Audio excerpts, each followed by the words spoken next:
Welcome dear student, welcome to this video.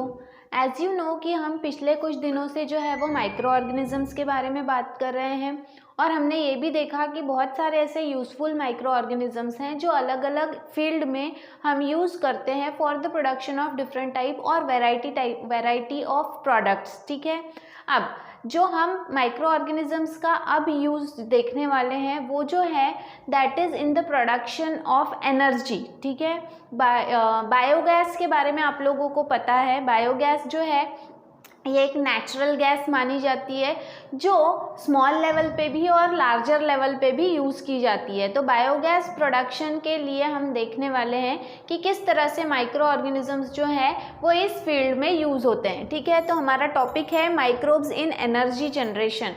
किस तरह से एनर्जी प्रोड्यूस करने के लिए माइक्रो ऑर्गेनिजम्स का यूज़ होता है।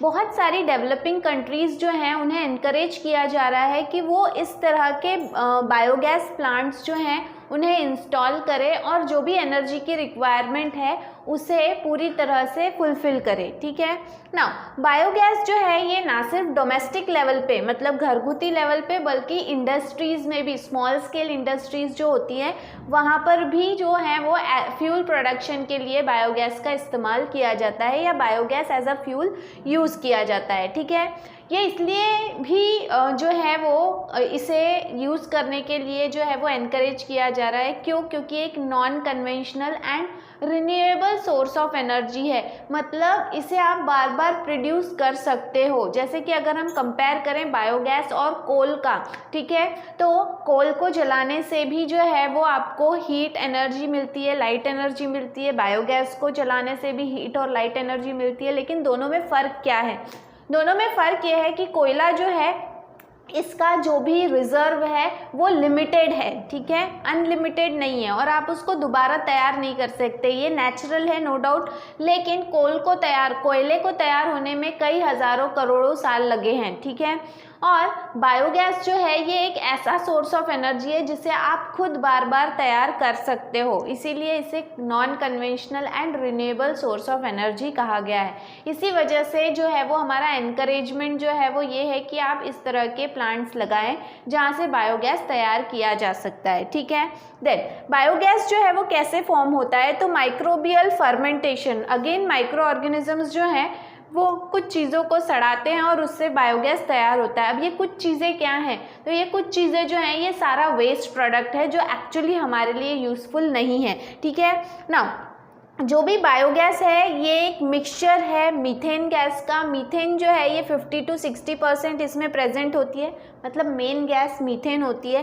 देन कार्बन डाइऑक्साइड जो है वो 30 से 40% प्रेजेंट होता है।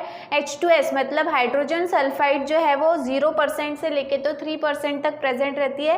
एंड इसके अलावा दूसरी गैसेस जैसे कि carbon monoxide, nitrogen and hydrogen, ये सभी जो है वो ट्रेसेस मतलब बहुत कम अमाउंट में प्रेजेंट होते हैं। ठीक है, ये सारे ही हार्मफुल गैसेस हैं और हार्मफुल गैसेस बहुत ही कम अमाउंट में प्रेजेंट होते हैं। बायोगैस जो है ये हाईली इन्फ्लेमेबल मतलब जो है वो बहुत जल्दी से ये जो है वो जलाने में इस्तेमाल की जाती है, ज़्यादा अच्छी फ्लेम होती है और जल्दी से जलती है।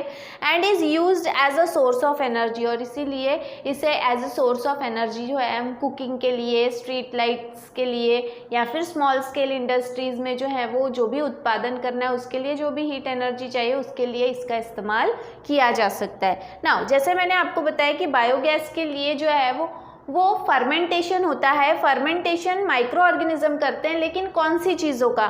तो यहाँ पर प्लांट वेस्ट मतलब पेड़ों का जो भी वेस्ट है वो, एनिमल वेस्ट, डोमेस्टिक वेस्ट मतलब घर से निकलने वाला जो कचरा है, जैसे आप खाना बनाते हो तो जो भी सब्जियां हैं उनके छिलके वगैरह ये सारी चीज़ें, एग्रीकल्चरल वेस्ट जो भी हम खेती करते हैं, उत्पादन करते हैं, उसमें से जो भी धान्य है वो हम निकाल लेते हैं, लेकिन जो बचा हुआ कचरा होता है उसे भी हम जो है वो बायोगैस बनाने के लिए इस्तेमाल कर सकते हैं।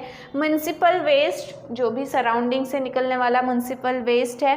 फॉरेस्ट्री वेस्ट, फॉरेस्ट से भी जो है वो प्लांट के बहुत सारे पार्ट्स हैं और भी बहुत सारी चीज़ें हैं वो सारी चीज़ों को जो है वो हम बायोगैस प्रोडक्शन के लिए यूज़ कर सकते हैं। तो ये सभी जो है ये कॉमनली यूज़ किए जाते हैं for the production of biogas.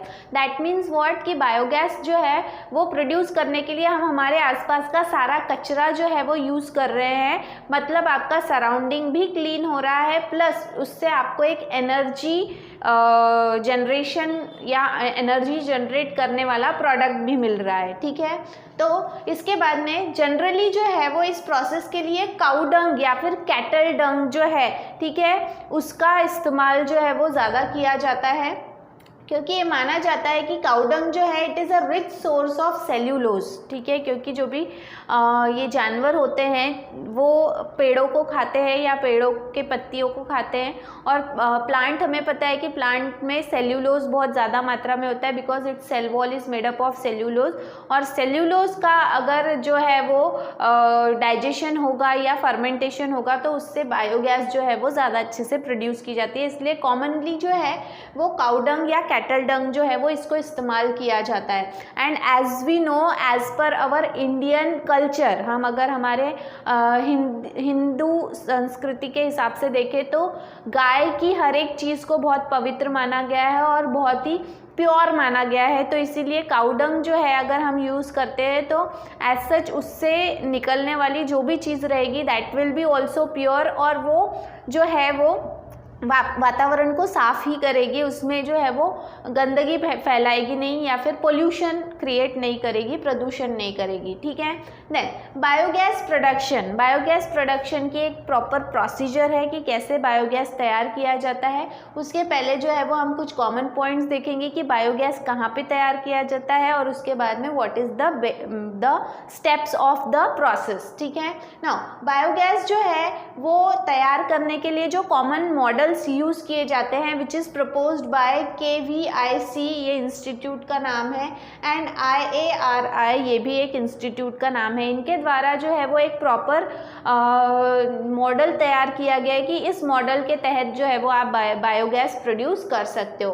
Then digester use, एक बड़ा सा टैंक होता है जिसे डाइजेस्टर कहा गया है, जो इस प्रक्रिया में इस्तेमाल किया जाता है। ठीक है, उस डाइजेस्टर को बायोगैस प्लांट कहा जाता है। इसमें कैटल डंग मतलब जो भी काऊ डंग है उसे as a raw material use किया जाता है, या फिर और भी जो हमने वेस्ट की बात की वो सभी को रॉ मटेरियल यूज़ किया जाता है।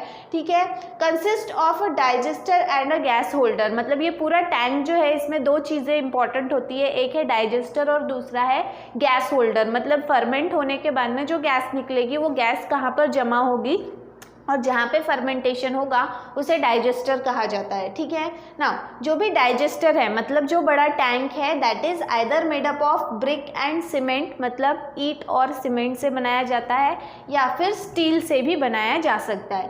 Then digester has a side opening, digester जो है उसके पास में एक साइड में एक ओपनिंग होती है जिसे कहा गया है चार्ज पिट।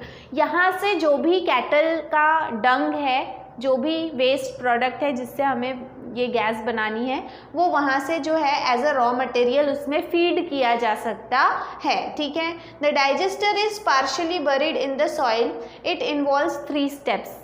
जो भी ये बड़ा सा टैंक होता है ये आधे से ज़्यादा जो है वो ज़मीन के अंदर दबा हुआ होता है, और सिर्फ इसका ऊपर वाला भाग जो है वो ऊपर होता है। ठीक है, अगर आप बुक देखोगे तो उसमें डायग्रामेटिकली समझाया है कि कैसे ये डाइजेस्टर वहाँ पे प्रेजेंट होता है, कहाँ कहाँ से ओपनिंग है, कहाँ से गैस निकलेगी, कहाँ से आप जो है वो वेस्ट प्रोडक्ट उसमें डालोगे ताकि गैस तैयार हो सके। ठीक है, नहीं जो भी बायोगैस प्रोडक्शन की जो प्रोसेस है, ठीक है, that is carried out in 3 steps. 3 step में ये पूरी प्रोसेस होती है।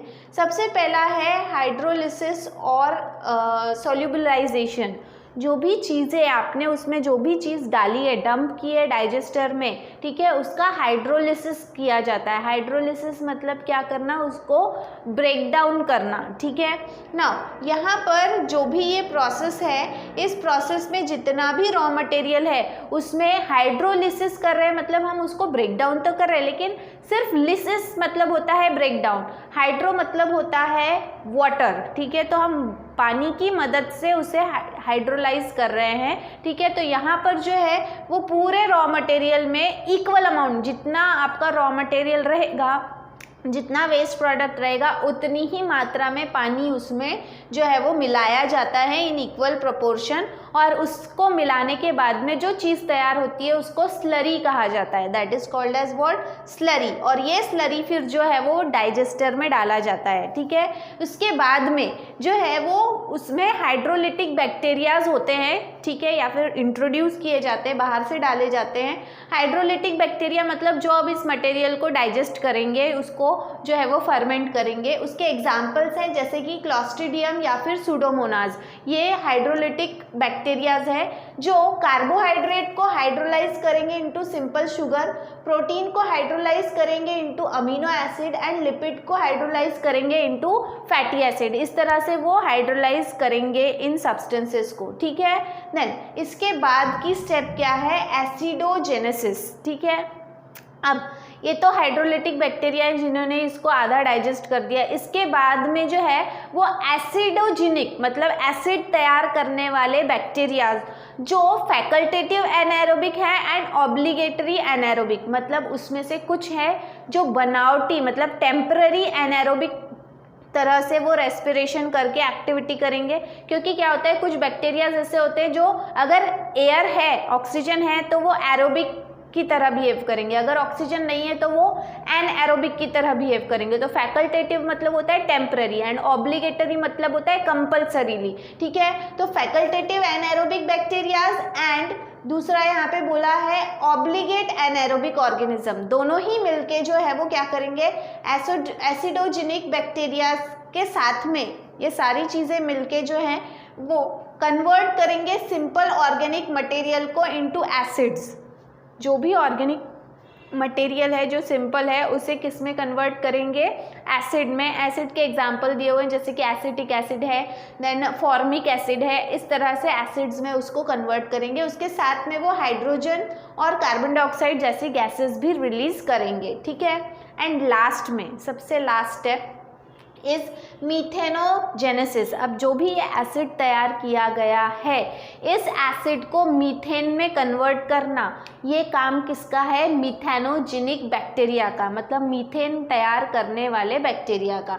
अब ये लास्ट स्टेप है, इसमें एनएरोबिक मीथेनोजेनिक बैक्टीरियाज जो हैं, जैसे कि एग्जांपल है उसके मीथेनोबैक्टीरियम, मीथेनोकोकस, ऐसे कुछ बैक्टीरियाज हैं जो इस पूरी सारी चीज़ों को, whether it may be citric acid, whether it may be formic acid, तो उसे साइट्रेट कहा है, ठीक है। कन्वर्ट साइट्रेट H2 मतलब hydrogen gas and carbon dioxide gas into methane, carbon dioxide and water and other products, ठीक है, जो भी यहाँ पे हमने डिस्कस किए थे। तो ये सारी चीज़ों को जो है वो इन एसिड को कन्वर्ट कौन करेगा, methanogenic bacterias into methane and other products like water, carbon dioxide and other gases, ठीक है।